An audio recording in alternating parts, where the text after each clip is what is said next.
Tuesday, day 4 of what the Pentagon is now calling a sustained drone pressure campaign. CENTCOM confirmed 22 drone incursions across 3 installations in the last 96 hours. Statement dropped 5:38 a.m. Eastern. 4 intercepts confirmed, 18 penetrations, 4 installations affected, 96 hours, no solution deployed. Here's where we stand. First wave hit Al-Assad Friday night. Low-altitude swarm. Base defenses engaged but failed to stop majority of inbound aircraft. Second wave targeted Al-Udeid Saturday. Patriot systems activated. Detected partial swarm only. Third and fourth waves hit Al-Dhafra and Camp Arifjan Sunday and Monday. Coordinated timing. Overlapping ingress routes. Most coverage right now is focused on whether aircraft were destroyed. That's the wrong question. The question is whether American-based defense architecture can handle saturation attacks from weapons that cost less than the interceptors fired against them. I'm going to break down the full 4-day sequence. What happened, what failed, what's being attempted, and what comes next. 2 tracks, military, technical, and diplomatic, both moving simultaneously, both connected in ways no one is mapping. By the end, you'll understand why this isn't a story about drones hitting bases. It's about the cost curve of American power projection breaking in real time. Let's map it out. Current situation. Iran maintains these are defensive patrols, denies direct strikes, claims proxy forces acting independently. United States has confirmed damage at 4 installations but has not released specific aircraft or infrastructure losses. CENTCOM repositioning defensive assets. Gulf states have requested emergency consultations with U.S. ambassadors. Not public yet. 3 countries, simultaneous requests. That's coordinated. Active proceedings. Pentagon conducting real-time assessment of engagement failures across all Patriot and CRAM systems in theater. National Security Council met twice since Sunday. Congressional leadership received classified briefing Monday evening. UN has not convened. No member state has requested emergency session yet. Immediate pressure points. Wednesday. Pentagon owes Congress a preliminary engagement analysis. What intercepted, what didn't, why. Thursday. Secretary Austin meets with Gulf Cooperation Council defense ministers via secure conference. First multilateral discussion since the incursions began. 48-hour window where White House must decide whether to reinforce current posture or begin drawdown of vulnerable assets. Decision expected by Thursday evening. That's the snapshot. Now let me show you how a $2,000 drone became the most cost-effective weapon system in modern military history and why 4 days proved it. The background. 14 months ago, Iran publicly demonstrated a new swarm coordination protocol. 16 Shahed 136 variants flying synchronized formation. Released video showed simultaneous course corrections across all units. Defense Intelligence Agency assessment at the time, propaganda video. Formation flying doesn't equal combat capability. What happened next? Iran conducted 3 test deployments near Strait of Hormuz between September and December. U.S. naval assets tracked each one, detected every drone, cataloged flight profiles. Iran modified approach angles, altitude profiles, and electromagnetic signatures after each test. Intelligence community noted modifications, assessed them as incremental, not prioritized for defensive system updates. January this year. Satellite imagery confirmed expanded production at 3 facilities. Estimated output, 400 units per month. Cost per unit, approximately $2,000 to $5,000 depending on variant. Cost of a single Patriot interceptor, $4 million. Cost of a single CRAM engagement burst, $30,000 to $50,000 each time. Pentagon assessed swarm capability as manageable with existing layered defense systems. Each time, assessment assumed detection would occur at range sufficient for engagement. Each time. Nobody stress-tested what happens when 30 come at once from 4 directions at 200 feet altitude. Day 1, Friday, 11:23 p.m. local time, Al-Assad Air Base, Iraq. Perimeter radar detected 6 airborne contacts approaching from the northeast. Standard drone profile. CRAM engaged. 3 confirmed kills. Base commander authorized increased alert status. What the radar didn't show. 18 additional drones approaching from 3 other vectors at altitudes below 150 feet. Terrain masking. Wadi approaches. First impacts hit flight line perimeter. No aircraft destroyed. Infrastructure damage to maintenance facilities and communications equipment. Total engagement time, 14 minutes. 6 detected, 18 undetected, 3 intercepted, what most people missed. The 6 detected drones were the ones Iran wanted detected. They were the distraction package. Louder signatures, higher altitude, predictable approach vector. The 18 that penetrated came low, slow, and quiet. Different motor configuration, modified radar cross-section, 2 swarms, one designed to trigger defensive response, one designed to exploit the gap that response created. That's not a drone attack. That's a tactical concept executed with expendable platforms. Day 2, Saturday, 2:41 a.m. local time, Al Udeid Air Base, Qatar. Most defended U.S. installation in the Middle East. Patriot batteries, Sentinel radar, layered CRAM coverage. Full alert status following Al-Assad. They were ready. Didn't matter. Swarm approached from over the Gulf. Low maritime approach. Surface clutter degraded radar discrimination. Patriot systems designed for ballistic missile and high-altitude threats engaged 2 drones at range. Both intercepts successful. Both intercepts cost $8 million combined. 26 additional drones penetrated at low altitude, wave structure. First cluster hit northern perimeter. Second cluster hit eastern taxiways 6 minutes later. Third cluster hit southern fuel storage access roads 3 minutes after that. 3 waves, 9 minutes total. $8 million spent on intercepts. Estimated drone cost for entire attack, under $150,000. Al Udeid's defense worked exactly as designed, and it was overwhelmed exactly as Iran planned. The system performed. The math defeated it. Day 3, Sunday, 3:15 a.m. to 3:48 a.m. local time. Al Dhafra Air Base, UAE, and Camp Arifjan, Kuwait, simultaneous. 2 bases, 2 countries, 33-minute window. This eliminated the theory that Iran was probing individual base defenses. This was coordinated theater-level operation. Al Dhafra received 14 drones. Camp Arifjan received 11. Both attacks used the same 2-tier structure. Detectable decoy package plus low-altitude penetration swarm. New element. Timing synchronization across 400 miles suggested real-time command coordination. Previous intelligence assessed Iranian drone operations as pre-programmed. GPS waypoint navigation. No real-time adjustment. Sunday proved that wrong. Drones adjusted approach vectors during flight. At least 3 were observed changing altitude profiles after initial radar contact. That requires data link. That requires someone watching and directing. Day 4, Monday, 4:02 a.m. local time. Second strike on Al-Assad. Return to the first target. Base defenses had been reinforced. Additional CRAM units deployed Saturday.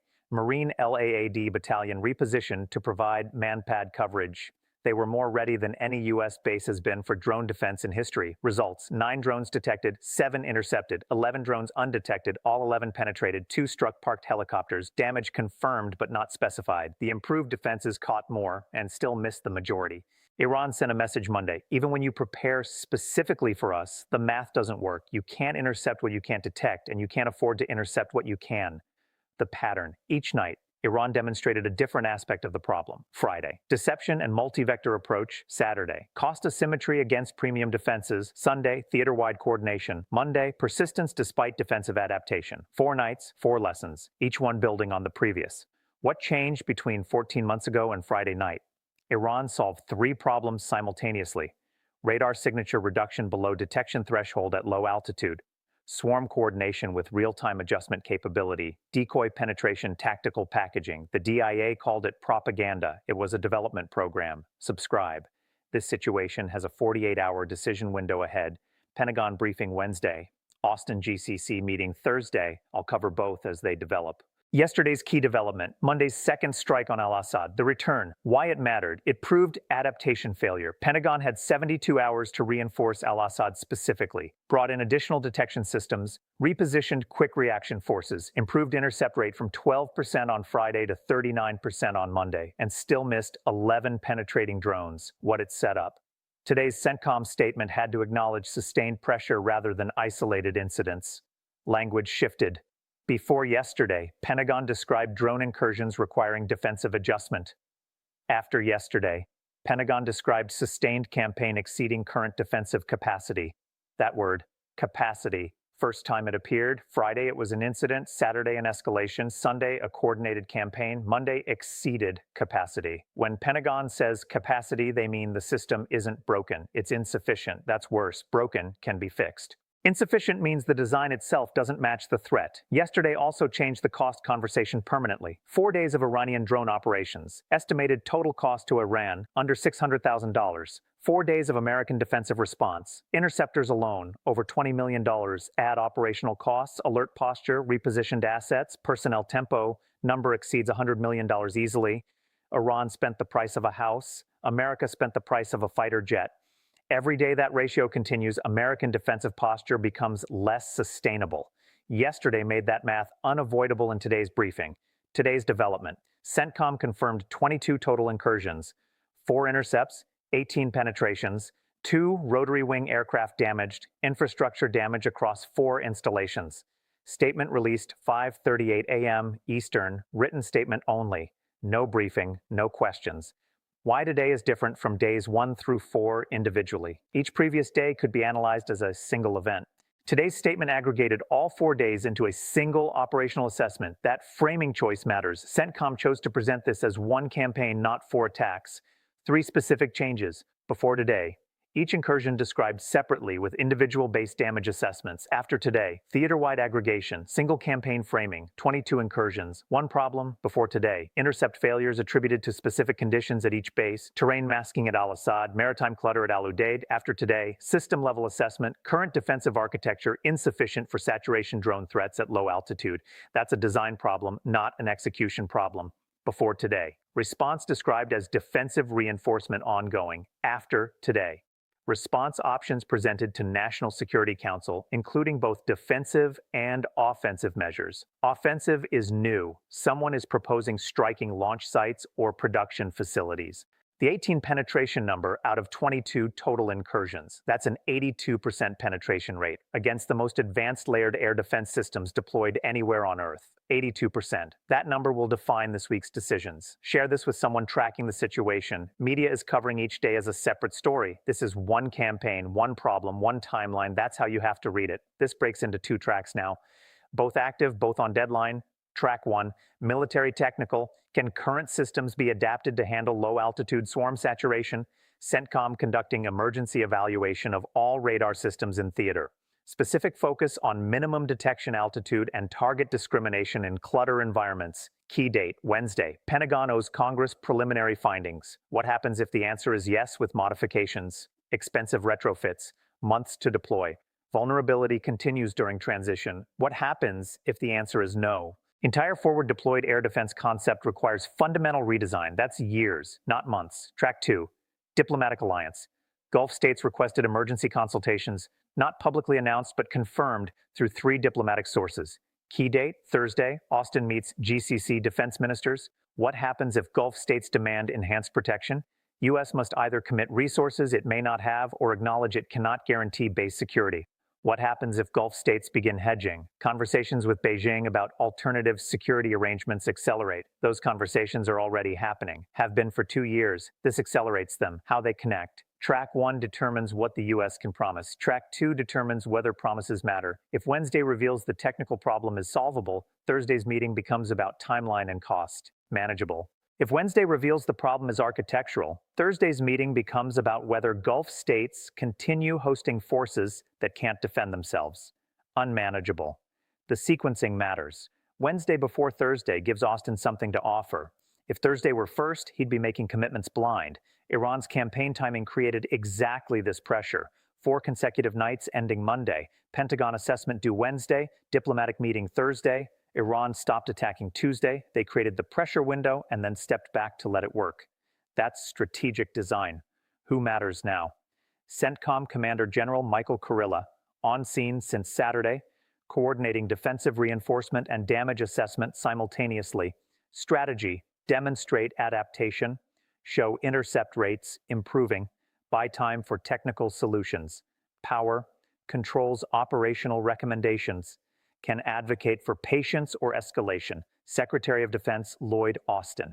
Chairs Thursday, GCC meeting, must present credible defensive plan or risk alliance erosion. Strategy, commit to specific defensive upgrades with timeline. Power, can authorize emergency acquisition of counter-drone systems outside normal procurement channels. Iranian Revolutionary Guard Aerospace Commander. Unnamed in public reporting but directing campaign. Strategy, demonstrate capability, establish deterrence. Avoid crossing threshold that triggers direct U.S. strike on Iranian territory. Power, controls escalation tempo, decides whether Tuesday's pause becomes permanent or temporary.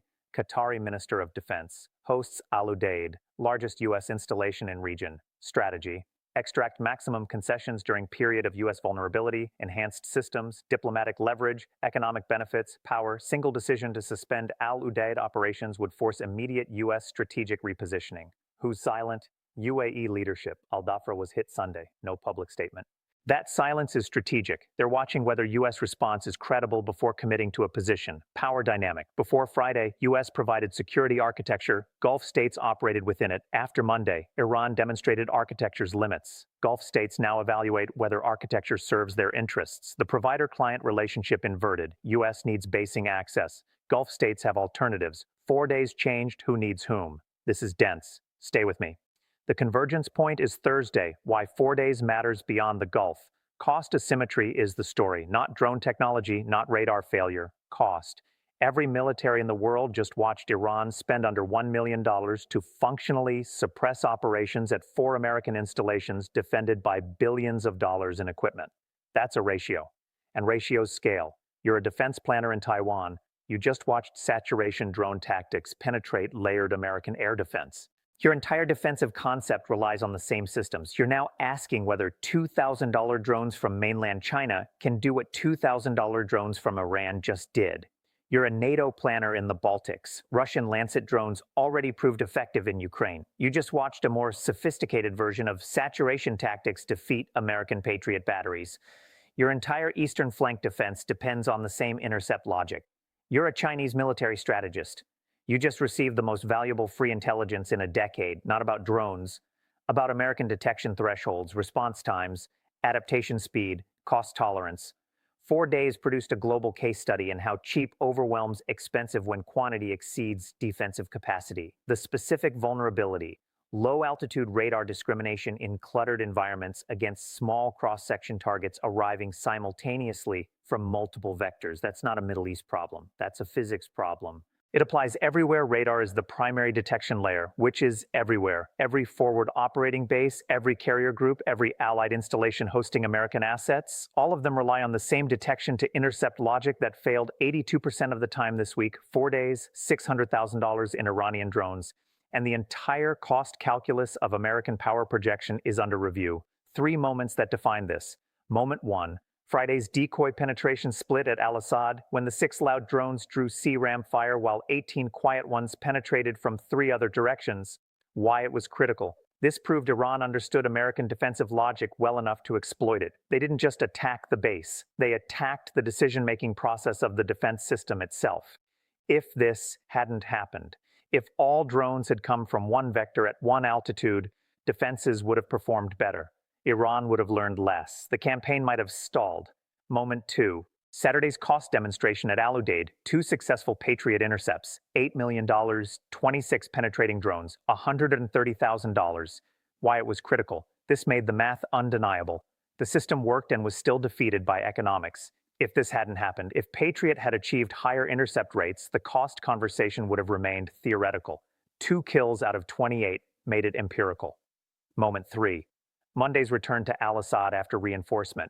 Improved from 12% to 39% intercept rate and still suffered 11 penetrations. Why it was critical. This proved that incremental improvement is insufficient. 39% is dramatically better than 12% and still means the majority gets through. If this hadn't happened, Pentagon could have claimed adaptation was working. Monday proved adaptation was occurring, but not at the rate required.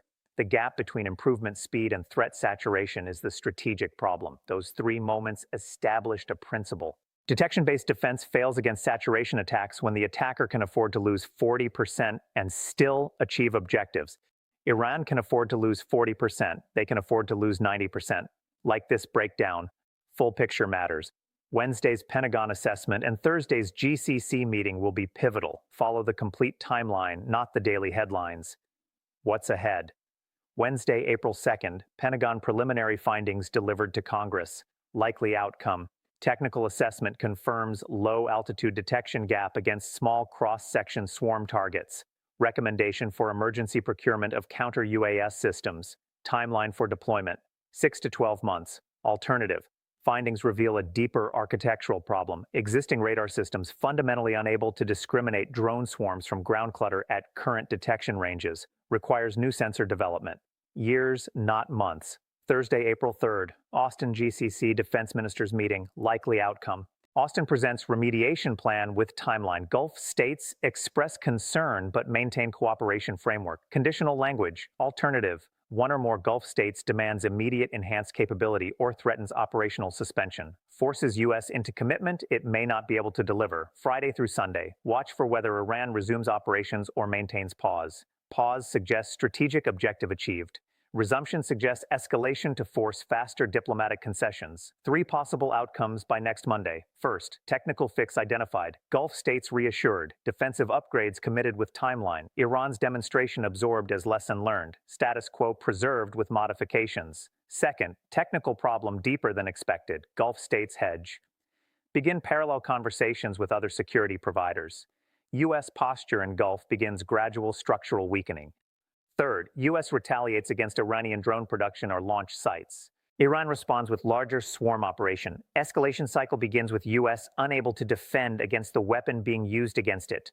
Pattern suggests outcome 1 is most likely, but outcome 2 is most probable over 12 to 24 months regardless.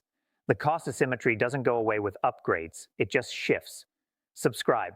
Wednesday and Thursday are decision points. I'll have analysis on both within hours of developments.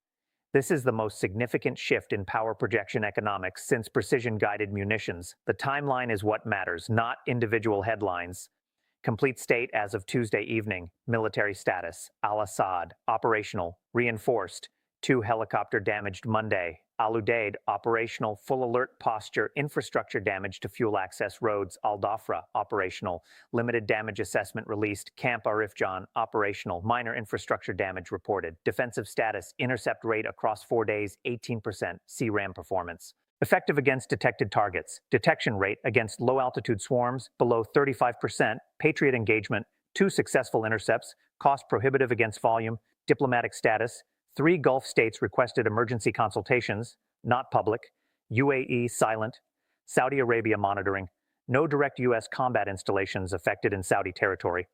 Iran maintaining defensive framing, denying direct involvement, attributing to proxy forces, locked variables, 22 incursions confirmed, 82% penetration rate documented, cost asymmetry established and undeniable, Iranian swarm coordination capability demonstrated, open variables, specific radar limitation, known or unknown to Pentagon before Friday, Gulf state conditions for continued cooperation, Iranian intent, demonstration complete or ongoing campaign, U.S. response posture, defensive adaptation only or offensive options under consideration, 5 things to track. First, Wednesday Pentagon briefing language. Do they say gap or do they say failure? Gap is fixable. Failure is architectural. Second, Thursday Austin GCC meeting outcome. Joint statement or individual country responses. Joint means cohesion held. Individual means fracture beginning. Third, Iranian operational pause. Does it hold through the week? Holding signals strategic satisfaction. Breaking signals escalation.